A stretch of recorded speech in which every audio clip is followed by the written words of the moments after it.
that woman says, "Let me apologize to you publicly," it'll be to the day I leave this earth. I may say you don't agree with certain songs. Don't say you just don't agree with all of my views. Right. She made me feel this big.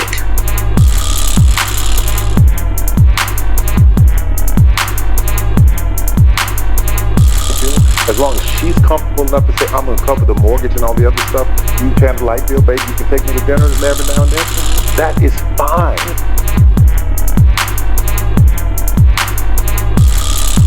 And if I can't fight for them coming up behind me, then what the fuck am I doing? I'm sorry. Yeah.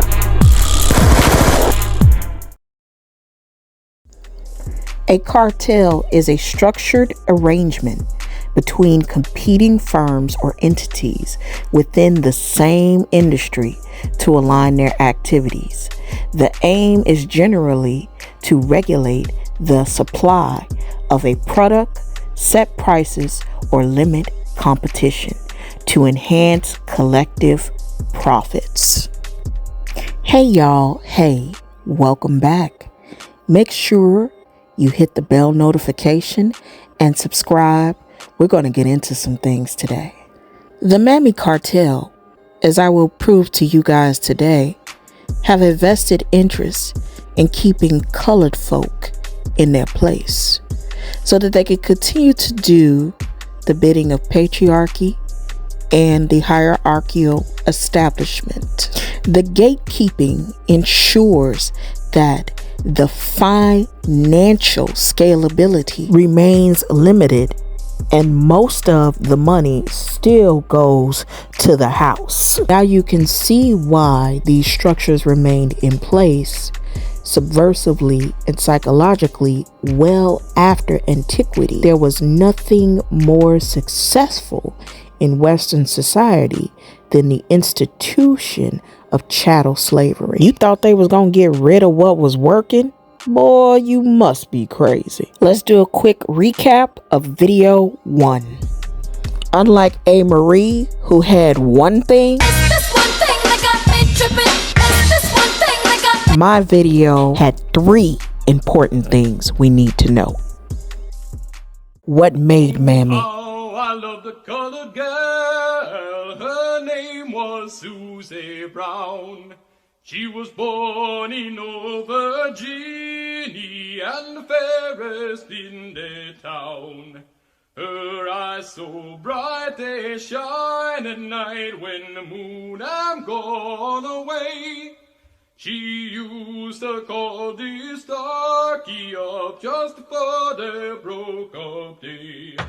Mammy marketing and propaganda. Who there with a who there knocking at the door? And that you, Sam, and that you, Sam. You had better stop that knocking at the door. Let me in. Stop that knocking. Let me in. Stop that knocking. Let me in. You had better stop that knocking at the door. Let me in. How Mammy was modernized. Stop that knocking. Let me in. You had better stop that knocking at the door. Stop that knocking, stop that knocking, stop that knocking, stop that knocking. You had better stop that knocking at the door. Let me in. Stop that knocking, stop that knocking, stop that knocking, stop that knocking. You had better stop that knocking at the door. Mammy was born out of the fond memories that the dominant culture had for antebellum slavery. And this is where her villain origin story begins. On the plantations, the house mother or mistress often oversaw domestic activities and managed household slaves, assigning domestic duties, acting as a nurse at times, and even shelling out brutal punishment should the captives, aka slaves, get out of line. Now, rumor has it, before historians got a hold of this information, Frederick Douglass as a youth was already spilling the tea about the house mother. And in Mistress and Slaves, Plantation Women in South Carolina, Frederick Douglass gave an account of when he was young, about 7 or 8, he was sent by his master to Baltimore, where he first met his new mistress, Sophie Auld. She appeared to be a woman of the kindest heart and finest feelings, the personification of what contemporaries would call feminine virtue. Her face was made of heavenly smiles and her voice of tranquil music. Okay, because Frederick Douglass definitely had a crush on Miss Sophia. All right. During the next few months, however, Frederick noticed that Sophia had changed. The fatal poison of irresponsible power soon consumed its infernal work, Douglass observed. And when it did, Sophia became the antithesis of her former self. That voice, made of all of the sweet accord, changed to one or harsh and horrid discord. And that angelic face gave place to that of a demon child. As Douglass saw it, Sophia Ald's transformation was symptomatic of slavery's corrosive powers. No one, not even virtuous Sophia, was immune from slavery's corrupting influence. So we would be remiss if we did not recognize the fact that the house mother, who later became Mammy, was trying to survive in a hostile, brutal environment. And due to that fact, she changed over into something that was a shell of her former self. Clearly, we have to still do the work, but we still have to give credit where credit is due. And being under a hostile system and being in a corrupt environment often corrupts. You can't stand in the rain and not get wet. What appears to be an angry, embarrassed mother taking out some frustration on her teenage son after discovering he was one of the troublemakers in Baltimore. Take a look.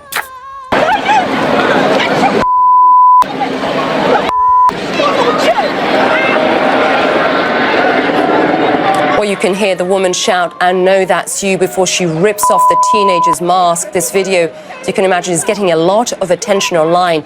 Baltimore's police commission even took notice.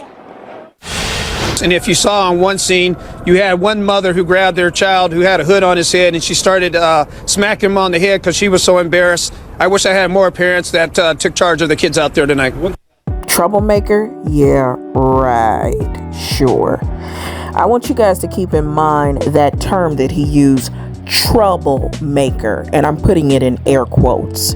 Now, this was around the time of when there was so much buzz around unarmed black men coming to their untimely demise.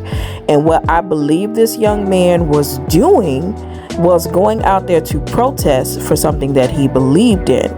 But because he was not following the direct orders of the establishment, he was deemed a troublemaker. That's what we want to get from that. Now, remember earlier was going over some of the things that the house mother had to do, which is disciplining and shelling out brutality to the young boys.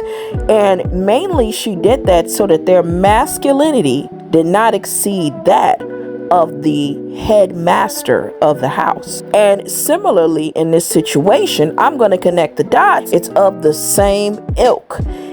The mother, in this case, for fear of losing her son, had to cut down his masculinity in order to preserve his life. Because by going against the establishment, there could be brutal, cruel, irreversible consequences for a black man. This is something that we're all too familiar with. Several studies on the infantilization of African American men explore how they are often treated as less capable and more childlike than their white counterparts, contributing to systematic racism and implicit bias. Infantilization involves the prolonged treatment of competent adults as though they are children, which can lead to feelings of disrespect and dehumanization. Sadly, we see how that ended for chapter leader of the Black Panther Party in California, Huey P. Newton. Much worse, how things ended for Fred Hampton, the chapter leader in Chicago. I mean, seriously, they fired 90 bullets in the man's apartment with him and his pregnant girlfriend asleep. That was nothing more than pure rage and hatred. It's disgusting. I believe this very fact to be the reason why Mammy does what she does, but unfortunately there is still a catch-22 because an unself-actualized man is a dangerous man. Is that the black woman's disrespect and rebellion against the leadership and the authority of the black man is a direct cause of the breakdown in our black family structure. Now, of course, there are many black people who consider those fighting words, because as black women, we have never been subject to the kind of examination that our men have been subject to since we have been here. We have been somewhat protected and shielded from any kind of critiquing about our personal behavior, whereas our men have always been up for examination. Shaharazad Ali, you've seen her on Donahue. And it's every black man's right to slap a black woman in the mouth. You've seen her on Sally Jesse Raphael. A black woman should not complain about saying how black man. Don't deny you deny it. See, that's... And you've seen her on Farm Report. Furthermore, if a black hog wants to keep his style together, he should slap his black belt in the mouth when she needs it. Don't deny it. She's Shaharazad Ali, the author of The Black Man's Guide to Understanding the Black Woman. You've read her book. Now, get her new how-to video. This easy-to-follow step-by-step guide will make you, once again, the king of your domain. Find out if you have what it takes with this simple quiz from part 1 of her video, Lines of Communication. Hey, babe. Is it 6 o'clock already? No, it... Oh, boy, you know little Jake went blew his Ninja Turtle in the microwave today. And then Aquanetta twisted and broke her ankle trying to do that Vogue dance. So, I had to rush into the hospital. So I got no dinner. Now, what would you do in this situation? A, take her out to a nice restaurant. B, have dinner at your girlfriend's. Or C, give her an open-handed slap in the mouth. The answer, of course, is C. A good slap in the mouth will train your black woman not to put her trivial concerns over your knee. And yes, she really did suggest open-handed slaps in the mouth as a form of domestic discipline for the black man to get the authority and I guess the tyrannical complete rule over the household. Now, I have to give her credit for speaking up about racial and systematic issues, but yeah, it was pretty ridiculous. Some of her suggestions of how the black woman should bend to the black man's will. It was all in an effort not to bring attention to any form of inadequacies or inferiorities that the black man may feel as he juxtaposed himself to the dominant society or Caucasian men and other men of other races in society. But remember what I said earlier. An unself-actualized man becomes a dangerous man. So really what Shaharazad Ali was saying is, hey, they're going to be degenerates. In my opinion, she's saying they're going to be degenerates. They're going to be low achieving. So if we're going to preserve our race, you women have to bend to the will of their needs. They need to feel powerful. They need to feel like they're an authority. So you ladies just need to get with the program. And sometimes that might mean that he's going to be abusive. And it was really a controversial thing back then. It's a controversial thing right now. Regardless of the history for which we all know and understand, black women cannot afford to be the shock absorbers for black men's dissatisfaction with themselves. Black femicide rates are astronomical globally. We're talking about from London to the United States. It even says here about 45% of black women have experienced physical and or sexual assault or stalking, according to a study in 2012. And this is not a game.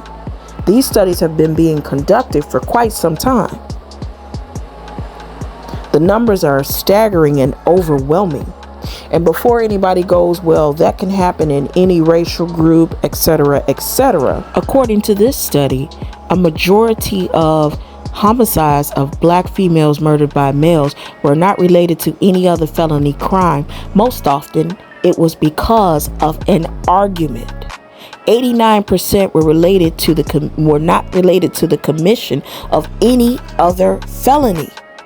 That is why Miss Shaharazad Ali indicated, hey, you're gonna get them paws put on you anyway in most cases. Sick and very sad messaging, and it is amongst the many sick and sad messagings that the Mammy Archetype will put out there to normalize. Obviously, domestic violence is nothing to scoff at, so if you or someone you know is experiencing that, please go ahead and take the time to do what's necessary to stay safe. Because you got your ass beat in tennis. You got your ass beat. Keep going. Count out loud. That's the wrong time, nigga. Count out loud. 30. Huh? 4, 6, 7, 8, 9, 40, 41, 42. Keep going. Keep going. 7, 8, 9, 1, 2. Keep going. Keep going. Don't cheat on your buddy hops. They suck. Your buddy hops suck. Wow. Even when you do make it, you're just a pet for the elite class. Nasty work.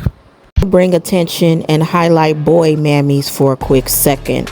I believe that Mr. Medea, aka Tyler Perry, has been very instrumental in keeping the ideology of Mammy Archetype alive, not only in the movies and the television shows that he's presented, as I pointed out in the first video, but also in his messaging and the way he frameworks and sees the relationship of black men and black women. If that man works, at whatever job, and is a good man, and is good to you, and honors the house, and honors his wife, and does what he can, because his gift may not be your gift. Exactly. That is okay. That's not somebody who's beneath you. Yeah. That's somebody who came to love you at your worth, right? Yes. And as long as he's secure in himself to know that, yep, she makes most of the money, all I can pay is the light bill. As long as she's comfortable enough to say, I'm gonna cover the mortgage and all the other stuff, you can the light bill, baby, you can take me to dinner every now and then. That is fine. Yeah. That's fine.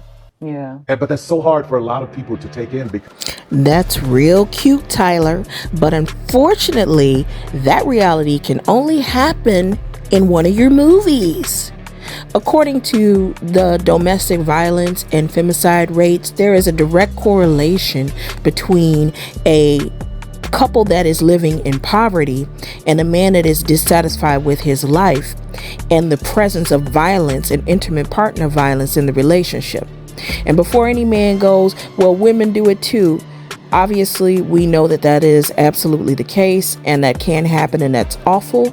But let's be so for real. We know where the numbers are staggering and they're going crazy at. So it's clear to me that Mr. Medea sees black women as a workhorse and a mule and black men as incompetent. Infantalization.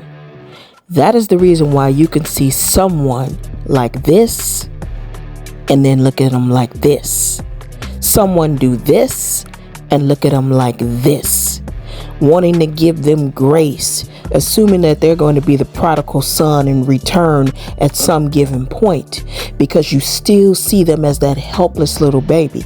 Now, albeit I don't think that many people have much remorse for Diddy at this point at all, but there are definitely pressing examples in the black community where we have problematic men, but there are women, enablers, flying monkeys, people around them to help support them in their madness because they continue to see the little boy inside, not the demented adult they are. We don't do this alone. The fact that we're up is a whole entire team behind us. They have to get paid. So when you hear someone saying, oh, such and such made $10 million, no, that's not, that didn't make it to their account. Know that off the top, Uncle Sam is getting 50%. Right. Okay? So do the math. Now we have 5 million. Your team is getting 30% or whatever your team is off of what you grossed, not after what Uncle Sam took. Now do the math. So I'm only human, and it seems every time I do something and I break another glass ceiling, when it's time to renegotiate, I'm at the bottom again like I never did what I just did, and I'm just tired. I'm tired. I'm tired. I get that. It wears on you, you know? Because what does that mean? What is that telling me? What is it telling me? Yeah. And what does it tell me? Yeah. You know? And if I can't fight for them coming up behind me, then what the fuck am I doing? I'm sorry. Yeah. However, Taraji and I had a conversation over a decade ago. Yes. In my trailer when I was doing the Monique show. And she said, you got to keep on getting it until your turn comes. And I said, Taraji, most of us die before our turn comes. We got to ask for it right now. Now, I understand that because there was a time I felt the same way. Exactly. Because that's what I was told. Right. You just keep going and we'll get them the next time. We'll get them the next time. We'll get them the next time. And the next time never comes. And then you see our sister broken, sitting on those platforms. Now, when I said it, why didn't it get the traction when you said it, that when she said it, now all of a sudden everybody's coming? And I don't have a problem. I'm glad. Yes. But if you said this a decade ago, and I remember you saying it over a decade ago, why didn't it get the traction? Why didn't it get the support? Why wasn't it propped up when Monique said it? I think there's a few reasons why. Number one, it was the messenger. I should just be grateful I got invited to the party. You a big fat black woman. How dare you be the one? And then on top of that, you're saying names. You're saying Oprah's name out loud. You're saying Tyler's name out loud.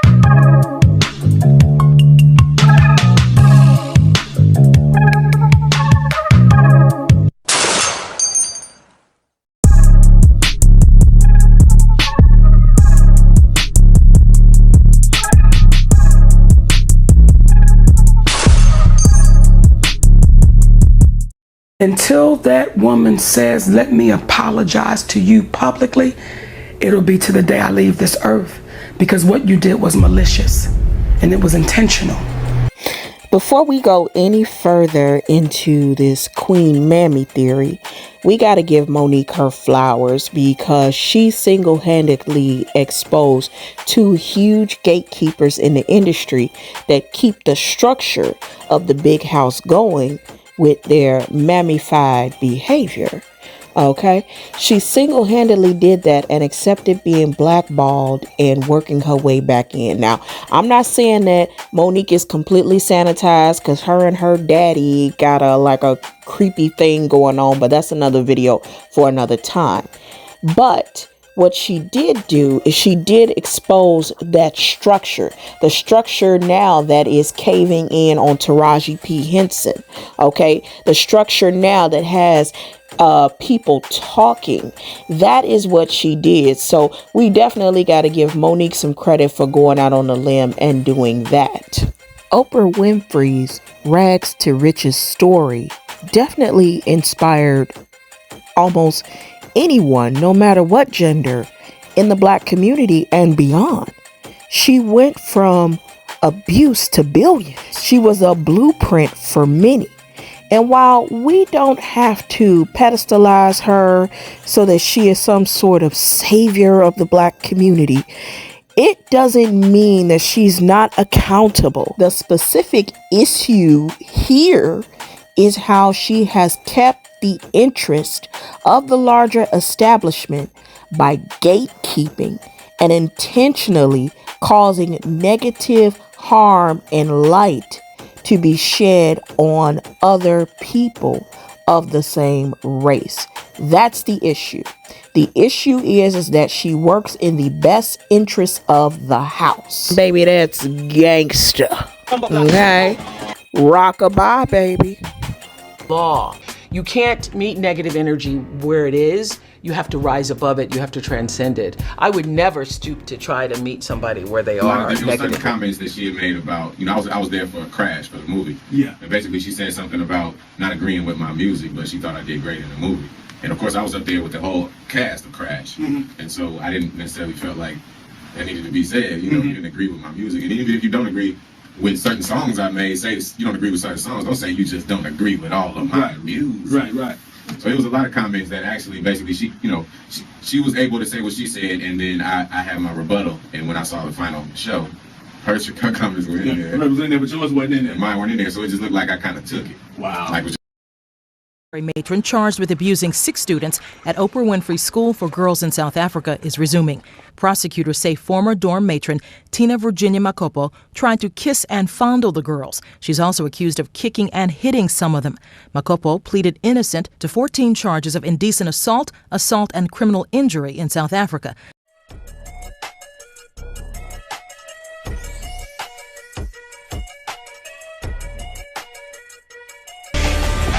Please welcome Tony Braxton. She was so freaking mean to me. I was in shock. Do you take responsibility for the situation that you're in right now? 100%. 100%. 100%. I couldn't believe it because I loved her so much. I admired her and looked up to her. And she pretty much reprimanded me. I read that you were upset about stories that your overspending caused this. She says to me, I hear you have Gucci flatware. I'm Oprah Winfrey and I don't have Gucci flatware. First of all, I didn't know Gucci made silverware. You ain't got Gucci flatware because you didn't want to buy it. It's not because you couldn't afford it. What do you mean? And immediately, she made me feel this big.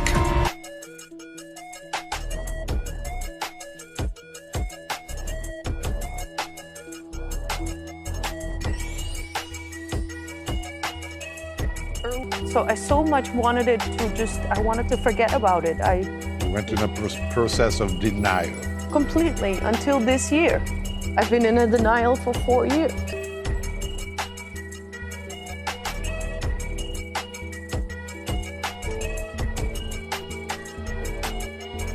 These celebrity women and their weird affinity for predators, I don't know, y'all. In roles for a group of black women. Yeah, and I would just like to say about this whole Taraji, I heard I was trending yesterday because people are saying that I was not supporting Taraji. Taraji will tell you herself that I've been the greatest champion of this film, championing not only the behind-the-scenes production, but also everything that everybody needed. So whenever I heard that there was something that people needed, I'm not in charge of the budget because that's Warner Brothers. You know, that's the way the studio system works. And we as producers, everybody gets their salary. That's negotiated by your team. And so whenever I heard there was an issue where there was a problem with the cars, or there was a problem with the food, I would step in and do whatever I could to make it right. And I believe that she would even vouch for that and say that. I think she would vouch for that. I can vouch for that because I've seen you and your work. Woo! Y'all, we got through a lot. Thanks for sticking with me. Now, the one thing I want to say is when it comes to people that I've noticed, just as a point of reference, who have somewhat of high narcissistic characteristics, they really do feel bad when they're exposed. Like, they really feel vulnerable, and you can feel it and see it on their faces. So in that last clip, I can totally see on her face the hurt she feels. And the hurt, in my opinion, is about being exposed, as it more so than it is about who she mistreated. So that's just a thought that I wanted to put out there. And so with that being said, guys, make sure you comment, and I'll see you in the next one.